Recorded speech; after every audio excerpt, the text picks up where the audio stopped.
Hello, જય માતાજી, જય શ્રી કૃષ્ણ. મિત્રો, આજની વાર્તા શરૂ કરીએ પહેલાં જો તમને મારો વિડીયો પસંદ આવે તો વિડીયોને લાઇક અને શેર કરી દેજો. ચેનલ પર જો તમે નવા હોય તો ચેનલને સબસ્ક્રાઈબ કરી દેજો. તો ચલો શરૂ કરીએ આજની વાર્તા.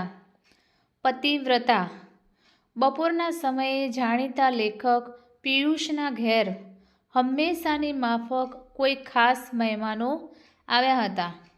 એટલે તાવ આવતો હોવા છતાં તેમની પત્ની સ્મિતાને રસોડામાં ચા નાસ્તાની તૈયારીમાં જોતરાવું પડ્યું હતું. અચાનક તેમની એકની એક દીકરી શિવાનીએ ઝડપથી ત્યાં આવીને પોતાની માતાને પૂછ્યું, મમ્મી, સાચું કહો કે પપ્પા વિશે મેં જે કંઈ સાંભળ્યું છે એ બધું સાચું છે? પપ્પા ખરેખર લંપટ અને ચારિત્ર્યહીન છે? પોતાના પિતા માટે જેમ તેમ ન બોલાય દીકરી, સ્મિતાએ અસ્પષ્ટ જવાબ આપ્યો. શા માટે ન બોલાય? અમારે જેવી તેવી વાતો સાંભળવી પડતી હોય પછી અમે શા માટે ન બોલી શકીએ? ખબર છે આજે કોલેજમાં લીનાએ શું કહ્યું તું તે? ના, શું કહ્યું? મેં તેને કહ્યું કે જો એની પપ્પાને મળવાની ઈચ્છા હોય તો અત્યારે જ મારી સાથે ચાલે. ત્યારે સહુની હાજરીમાં જ તેણે મોં બગાડીને કહ્યું કે ના ભાઈ સાબ, મારી મમ્મી કહેતી હતી કે એ માણસના પડછાયાથી પણ દૂર રહેવું. એ ખૂબ વિદ્વાન અને જાણીતા મહાન લેખક હોય તેથી શું સ્વભાવે તો એ એક નંબરનો લંપટ અને ચારિત્ર્યહીન છે. તદ્દન ખોટું છે. તું મારા પિતા પર અકારણ કાદવ ઉછાળે છે. મમ્મી, એવું મેં ગુસ્સામાં આવીને કહ્યું. ત્યારે હિનાએ પણ લીનાની તરફેણ કરતાં મને કહ્યું કે આ કાદવ ઉછાળવાની વાત નથી. શિવાની, તને તારા પિતા પ્રત્યે આદર હોય એ દેખીતું છે, પણ એથી સત્ય હકીકત બદલાઈ નથી જતી. જે હકીકત આખી દુનિયા જાણતી હોય તેનાથી પણ તું અજાણ હો એમ બને. અમારી વાત પર વિશ્વાસ ન બેસતો હોય તો જઈને તારા મમ્મીને પૂછી જો. અને પેલી સરોજ તો અત્યારે પણ તારા પપ્પાની પાસે જ હશે. મમ્મી, ખરેખર સરોજ અહીં રોજ આવે છે? સરોજ તારા પપ્પાની ખાસ શિષ્યા છે. એ તેમની પાસે અભ્યાસ કરવા આવે છે. શિવ, સ્મિતાએ તેને સમજાવતા કહ્યું. એટલામાં ખુદ સરોજ જ પિયુષના અભ્યાસખંડમાંથી બહાર નીકળીને રસોડામાં આવી અને તોરીલા અવાજે બોલી, અરે, 4 તો વાગી ગયા છતાં હજી તમારી ચાના ઠેકાણા નથી. કમાલ છે. સરને આજે મીટિંગમાં જવાનું છે. જલ્દી ચા લાવો. આજે મારી તબિયત ઠીક નથી. એટલે તમારી તબિયત વળી ક્યારે સારી હોય છે? આ તો રોજની રામાયણ છે. એ તો સર સારા છે માટે જ બધું નભી જાય છે. ચાલો જલ્દી ચા લાવો. સરોજની બોલવાની રીત જોઈને શિવાની ગુસ્સાથી કંપતી બોલી, મોઢું સંભાળીને વાત કર સરોજ. મારા મમ્મીને જેમ તેમ કહેવાનો તને કોઈ હક નથી. આખરે તારી હેસિયત શી છે? Get out from here. એમ વેત જેવડી છોકરીની આટલી તુમાખી ઊભી રહે? સરને બોલાવવા દે. પછી તને સમજાવું છું કે મારી હેસિયત શી છે.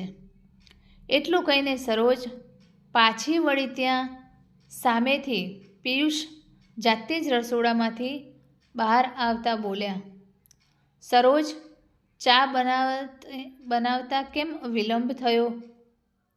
સર, તમારી આ દીકરી અને પત્ની મને આ ઘરમાંથી અત્યારે જ જતા રહેવાનું કહે છે. બોલો, હું ચાલી જાઉં?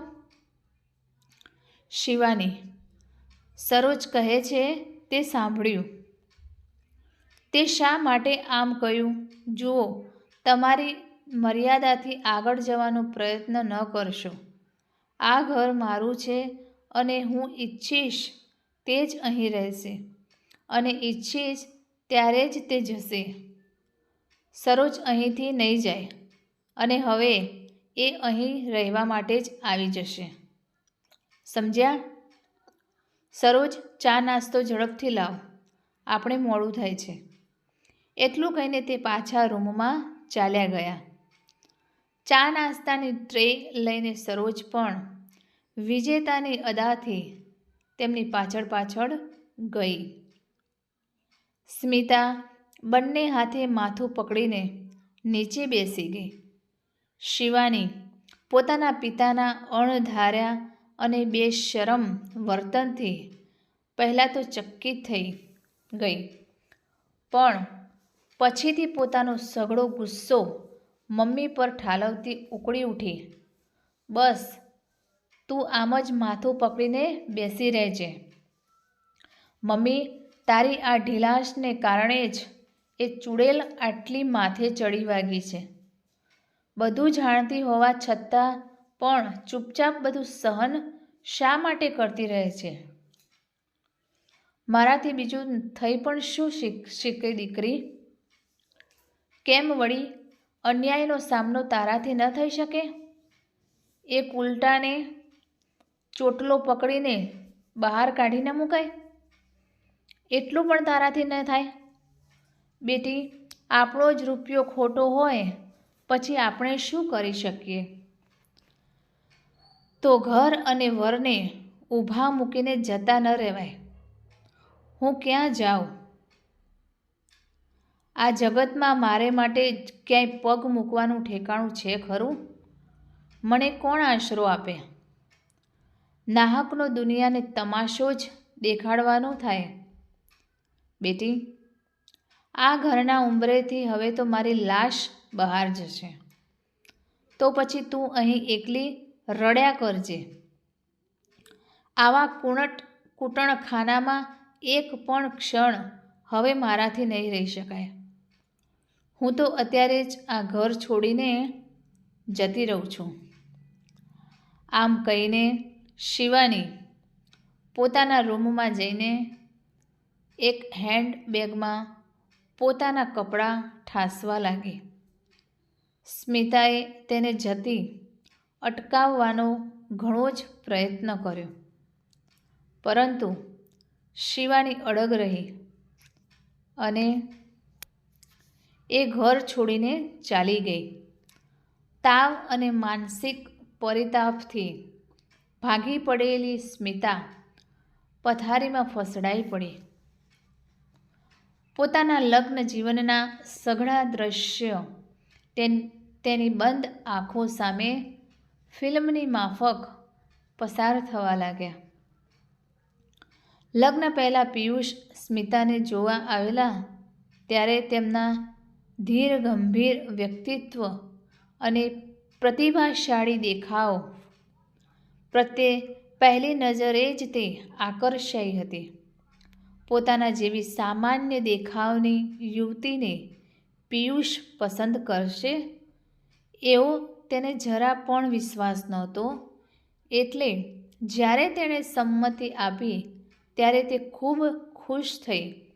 તેના પપ્પા તો ગડગડા થઈને બોલ્યા પણ હતા કે સ્મિતા, છોકરો ખરેખર હીરા જેવો છે. હું તેને ડૉક્ટરીના ઊંચા અભ્યાસ માટે પરદેશ મોકલીશ. ત્યાંથી ભણી ગણીને જ્યારે એ પાછો ફરે ત્યારે જોઈ લેજે તેની નામના વિશ્વભરમાં કેવી પ્રસરી રહે છે. લગ્ન પછી પપ્પાએ પિયુષને મેડિકલના વધારે અભ્યાસ માટે પરદેશ મોકલેલા. ત્યાંથી ડૉક્ટરની ડિગ્રી લઈને સ્વદેશ પાછા આવ્યા ત્યારે પપ્પાએ જ તેમને શહેરમાં પોતાની હોસ્પિટલ ખોલવામાં મદદ કરી હતી. એ સમયે પપ્પાની તબિયત ઠીક નહોતી અને સ્મિતાને પણ સારા દિવસ જતા હતા. એટલે એ તેમની સાથે વતનમાં જ રહી અને પિયુષ એકલા શહેરમાં ગયા. અહીં પિતા પુત્રી સોનેરી ભવિષ્યના સપના જોતા હતા કે પિયુષ આગળ પડતા પ્રખ્યાત ડૉક્ટર પુરવાર થઈને અપાર ધન અને યશ કમાશે. ત્યારે સ્મિતા રાજ કરશે, તેના સુંદર મજાના બાળકો હશે અને એક ખૂબ સંપન્ન અને સુખી કુટુંબ કિલ્લોલ કરશે. પણ બન્યું કંઈક જુદું જ. અચાનક એક દિવસ પિયુષની ધરપકડના સમાચારથી તેમના પર જાણે વીજળી ત્રાટકી હોય એમ લાગ્યું.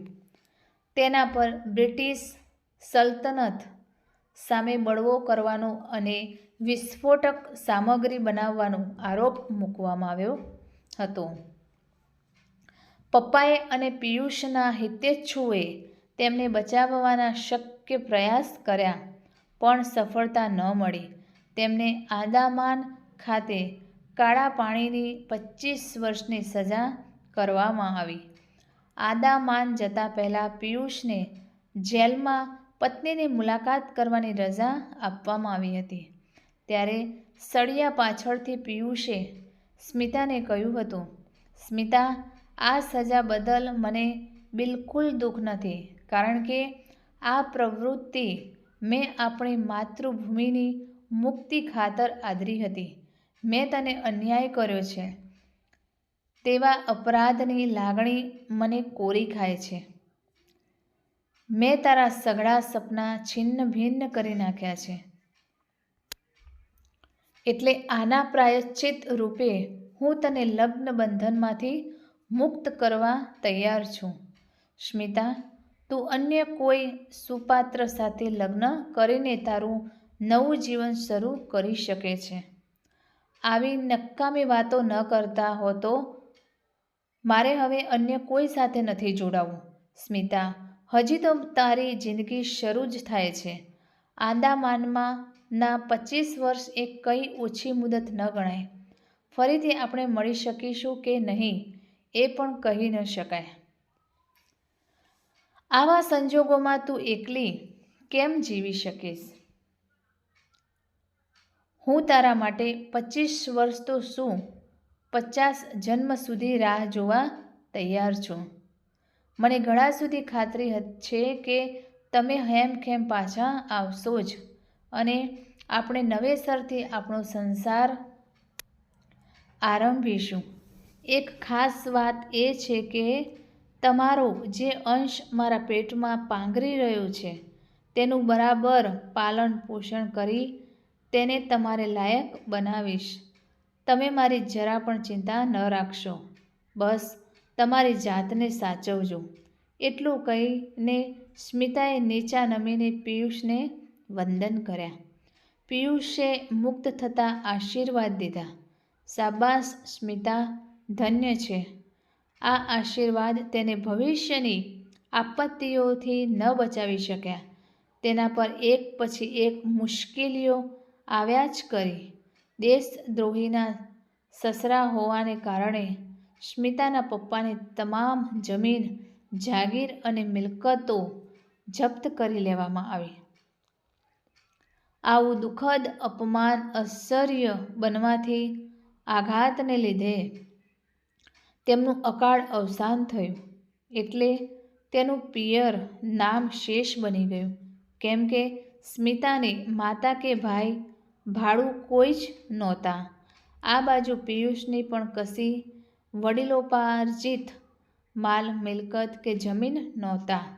પરિણામે ગરીબીમાં સબળતા પિયુષના વૃદ્ધ માતા પોતાનો 10 વર્ષનો નાનો પુત્ર સ્મિતાને સોંપીને મોતને શરણ થઈ ગયા. આમ સ્મિતા હવે સાચા અર્થમાં અનાથ બની ગઈ. રાજદ્રોહીની પત્ની હોવાથી સમાજે તો ઠીક, પરંતુ તેના કુટુંબના અંગત મિત્રોને સંબંધીઓએ પણ પોતાના મોં ફેરવી લીધા હતા. સતત આઘાતોના પરિણામે સ્મિતાનું બાળક અધૂરા માસે જન્મીને તરત ગુજરી ગયું. સ્મિતાને ખુદને પણ મિશન હોસ્પિટલના એક દયાળુ લેડી ડૉક્ટરે મહામહેનતે મોતના મોંમાંથી ઉગારી.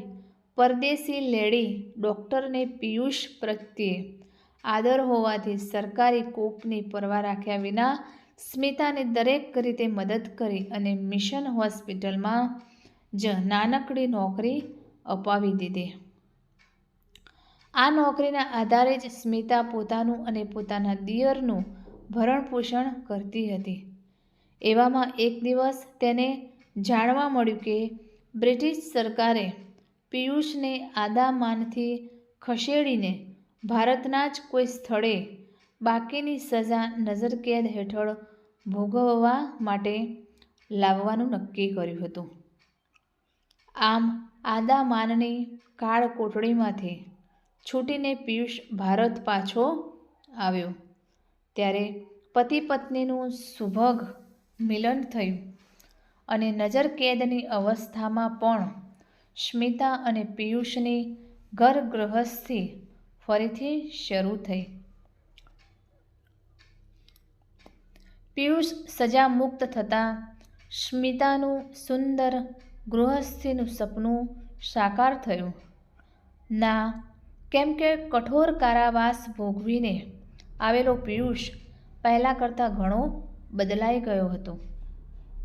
કારાવાસની યાતનાઓ સહન કરવાથી તેનું શરીર સાવ જ નબળું પડી ગયું હતું, પણ સ્વભાવે ચીડિયો થઈ ગયો હતો. પહેલાં એ ધીરગંભીર અને ઓછા બોલો હતો, પણ હવે એ તદ્દન શુષ્ક, ધૂની અને એકાંત પ્રિય બની ગયો હતો. તેના સમગ્ર વ્યક્તિત્વની દુર્દશા જોઈને સ્મિતા રડી પડી. તેણે ખૂબ ધીરજ અને સ્નેહથી તેની સેવા ચાકરી કરી. પરિણામે તેનું સ્વાસ્થ્ય ઝડપથી સુધરવા લાગ્યું. હવે ઠીક થતાં જ તેની તમામ પ્રકારની ક્ષુધા જાગી ગઈ. યુવાનીના આટલા વર્ષોથી કુંઠિત વાસના હવે પ્રચંડ સ્વરૂપે પ્રકટ થવા લાગી. અનેક અભાવ વેઠી વેઠીને દુર્બળ બની ગયેલું સ્મિતાનું શરીર આ વાસના તૃપ્ત કરવામાં નિષ્ફળ સાબિત થયું. પુનર્મિલનની રાતે સ્મિતાના શરીર સામે નજર કરીને પિયુષે ધૃણિત ભાવે મોં ફેરવી લેતા કહ્યું, આ તે કોઈ સ્ત્રી શરીર છે કે માત્ર હાડપિંજર? અત્યારે બીજો કોઈ વિકલ્પ ન હોય ત્યારે જે મળે તે સ્વીકારવું જ રહ્યું. આમ કહીને ભૂખ્યા વરુની માફક સ્મિતાના શરીર પર તૂટી પડ્યો. વાસના તૃપ્ત થઈ જતાં એ અલગ થઈને પોતાની પથારીમાં પડખું ફેરવીને સૂઈ ગયો. સ્મિતાના રૂગ્ણ તન અને આડા મનને આથી ઊંડો આઘાત લાગ્યો. તેનું અંતર રડી પડ્યું. હા, હું સૂકા ઠૂંઠા જેવી જરૂર થઈ ગઈ હોઈશ, પણ એ હાલત કોના કારણે થઈ છે? તમારા જ કારણે ને? તમને ત્યાં જેલમાં કેવા અખાદ્ય અનાજનો આહાર મળતો હશે તે વિચારીને મેં પણ અહીં જાણી જોઈને બરછટ અનાજ જ ખાધું છે. તમારે કલાકો સુધી ત્યાં ઘંટીએ અનાજ દળવા બેસવું પડતું હશે. એમ માનીને મેં પણ અહીં રાત દિવસ જોયા વિના જે મળી તે મહેનત મજૂરી કરી છે. તમારો ભાઈ મને ગાંડી જ કહેતો હતો, પણ તમારા વિરહમાં મેં સળંગ વ્રત ઉપવાસ કરીને મારી જાતનું દમન કર્યું છે. મને આશા હતી કે જ્યારે તમે પાછા આવશો ત્યારે મારા દુર્બળ શરીર પર પ્રેમથી હાથ પસરાવીને કહેશો કે તું કેટલી બધી દુબળી પડી ગઈ છે. પણ ચિંતા ના કરીશ, હવે તો હું આવી ગયો છું ને. તારી દેહલતા ફરી પાંગરતા વાર નહીં લાગે. તમે પણ ઘેર આવ્યા ત્યારે સુકાઈ જ ગયા હતા ને. મારી સેવા અને સારવારથી જ તમે સાજા થયા છો. એ તમે કેમ ભૂલી ગયા? સ્નેહને બદલે તમે મારી આટલી ઘોર અવગણના કરી. તમે આટલા નિર્દયી અને સ્વાર્થી કેમ બની ગયા?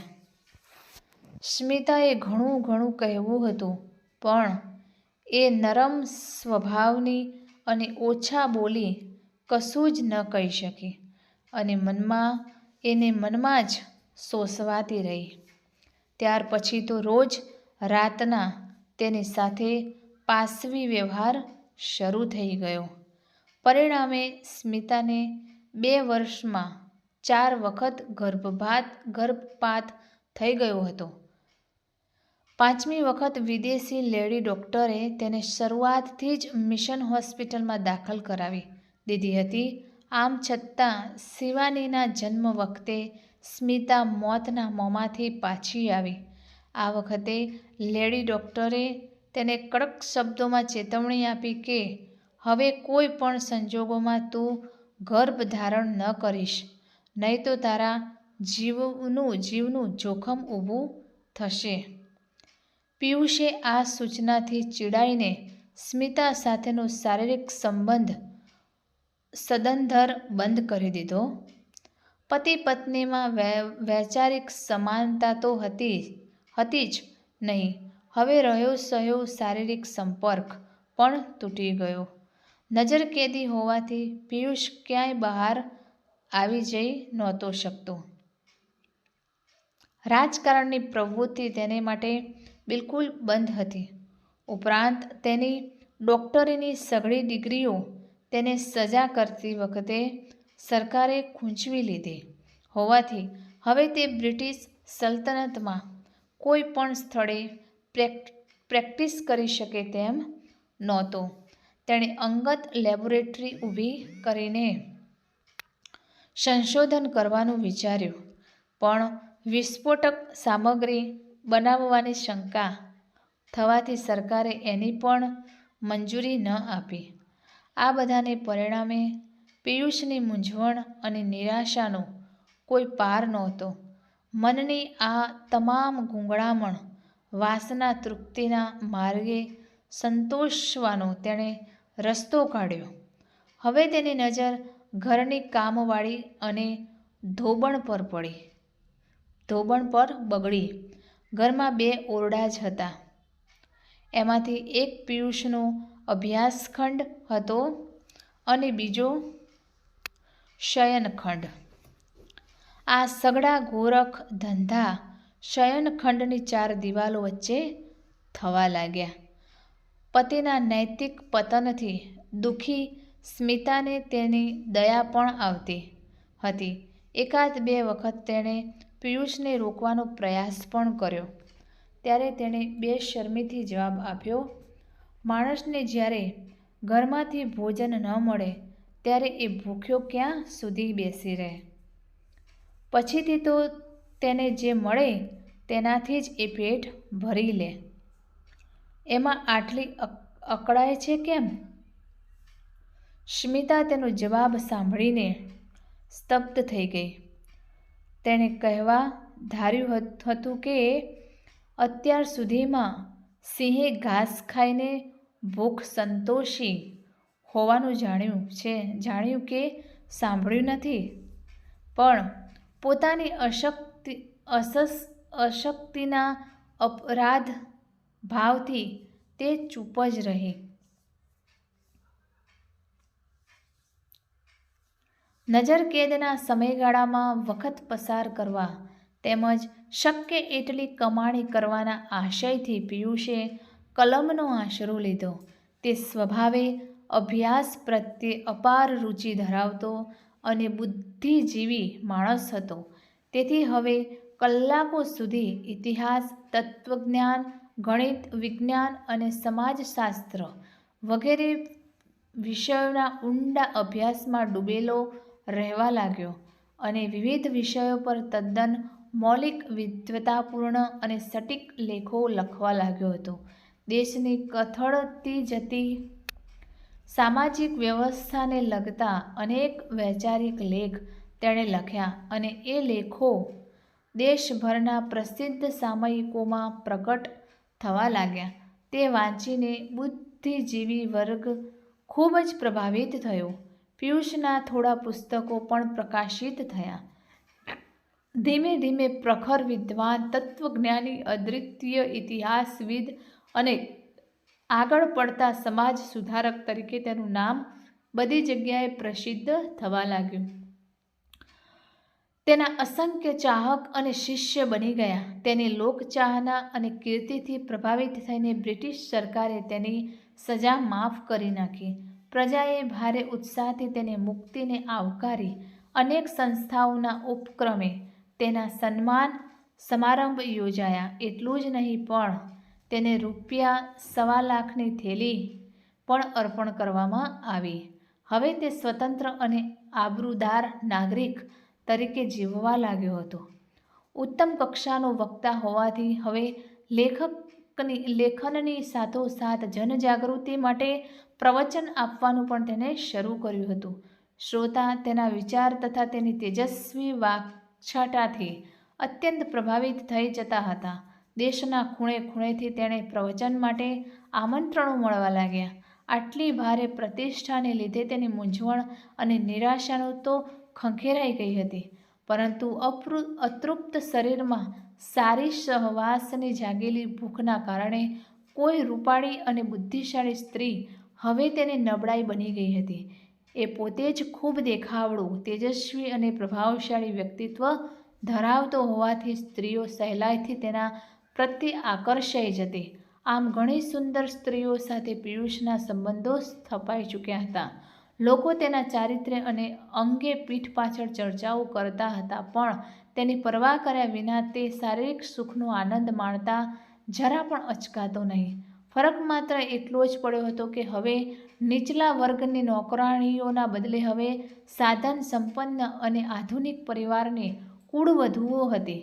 સરોજ આમાંની જ એક સુંદર પણ ઉચ્છખલ વ્યક્તિ હતી. તેની સાથેના પિયુષના વિલાસ વ્યવહાર સામે સૌ પહેલીવાર શિવાનીએ જ ઉઘાડો વિરોધ નોંધાવ્યો હતો. શિવાની ઘર છોડીને ચાલી ગઈ. ત્યારબાદ 2-3 દિવસ સુધી તો આ અભિમાની પિયુષે કંઈ જ ન કર્યું, પણ ચોથા દિવસે તેનાથી ન રહેવાયું. શિવાની સુંદર અને તેજસ્વી બુદ્ધિ પ્રતિભા ધરાવતી હતી. હંમેશા રાતનું ભોજન શિવાની સાથે વાતો કરતાં કરતાં જ લેવાની પિયુષની આદત હતી. ચોથા દિવસે પણ તેને શિવાનીને ભોજન સમયે ન જોઈ એટલે તેણે આખરે પૂછી જ લીધું, શિવાની ક્યાં ગઈ છે? છેલ્લા 3-4 દિવસથી દેખાતી કેમ નથી? ત્યારે સ્મિતાએ એ જ દિવસે આવેલું શિવાનીનું પત્ર તેને આપ્યો. શિવાનીએ લખ્યું હતું, પપ્પા, પૂજ્ય કે આદરણીય જેવું સંબોધન જાણી જોઈને નથી લખ્યું, કેમ કે અત્યારે મારા મનમાં તમારા માટે એવો ભાવ જ રહ્યો નથી. આવા ચારિત્ર્યહીન, વ્યભિચારી અને સ્વાર્થી વ્યક્તિને પિતા ગણતા પણ મને કંઈનું કંઈ થઈ જાય છે. તમારા માટે મને કેવો ગર્વ હતો, પણ આજે તમારા જીવનના શરમજનક પાસાને જોઈને સઘળું માન, પ્રેમ અને અહોભાવ નષ્ટ થઈ ગયા છે. ઇતિહાસને તત્વજ્ઞાનની મોટી મોટી વાતો કરનારો માણસ પોતે આટલો વામણો અને વાસનાનો ગુલામ હોય, તેમજ સ્ત્રી શિક્ષણ પર લાંબા લચક ભાષણ આપનારો પોતાની જ પત્નીને અન્યાય કરે, એ વાત જ મારું મન સ્વીકારી શકતું નથી. મારી મમ્મીની લાયકાત અને ઉપકાર તમારાથી કેમ ભૂલી જઈ શકાય? તમારા કારાવાસના દિવસોમાં એ સ્ત્રીએ શી યાતના નથી વેઠી? તમે એ કેમ ભૂલી જાઓ છો કે તેણે મહેનત મજૂરી કરીને, પેટે પાટા બાંધીને તમારા નાના ભાઈનું ભરણ પોષણ કરી તેને મોટો કર્યો છે? આ બધું કાકાએ જાતે જ મને કહ્યું છે. હું અત્યારે તેમની પાસે જ છું. સાધ્વી જેવી મારી મમ્મીએ તો પોતાના મોંએ ક્યારેય પોતાની મહત્તા મહત્તા ગાઈ નથી કે તમારી નિંદા કરી નથી. એવો વાણી વિલાસ તો તમારા જેવા કહેવાતા મહાનુભાવોને જ વધારે ફાવતો હોય છે.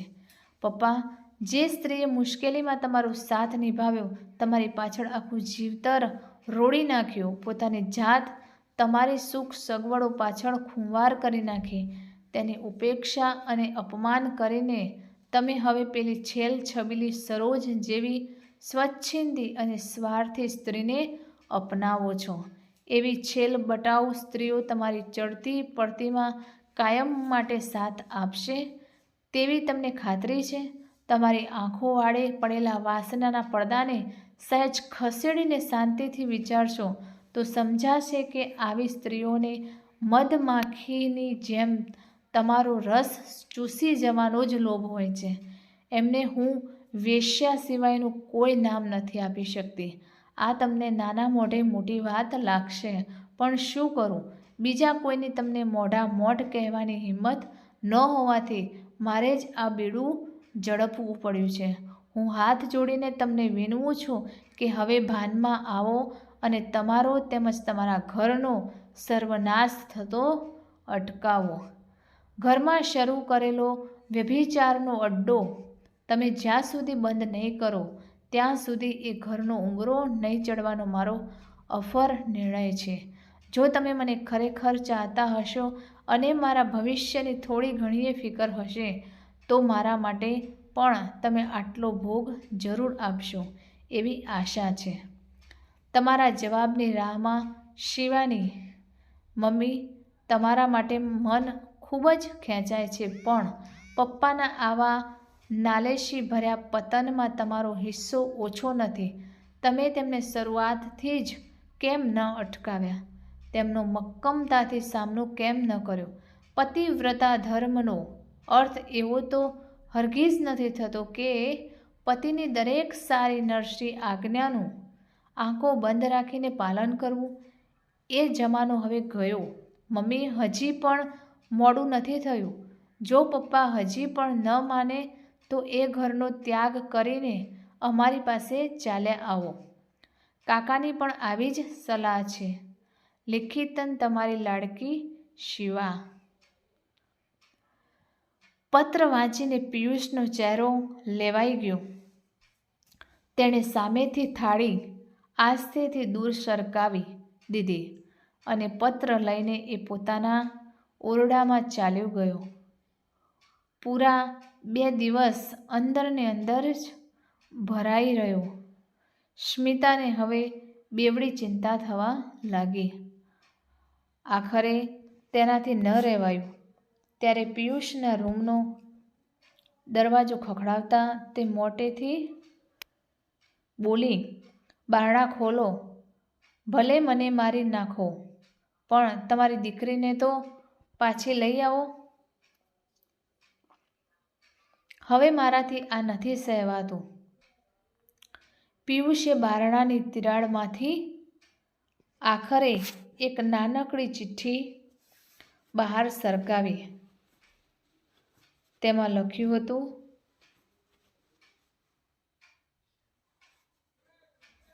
સ્મિતા, આપણી દીકરીને ઝટ પાછી આવી જવાનો તાર કરી દે. તેને કહેજે કે તેની શરત મને મંજૂર છે. હવે તેને મારે કારણે શરમથી માથું નહીં ઝુકાવવું પડે. એ મારું વચન છે. બની શકે તો તું પણ મને માફ કરજે અને થોડા વખત માટે મને સાવ એકાંતમાં જ રહેવા દો.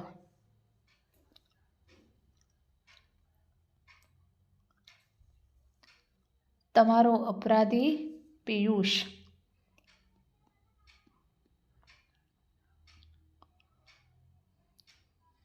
સ્મિતાને લાગ્યું કે હવે તેની યાતનાનો અંત આવી ગયો હતો.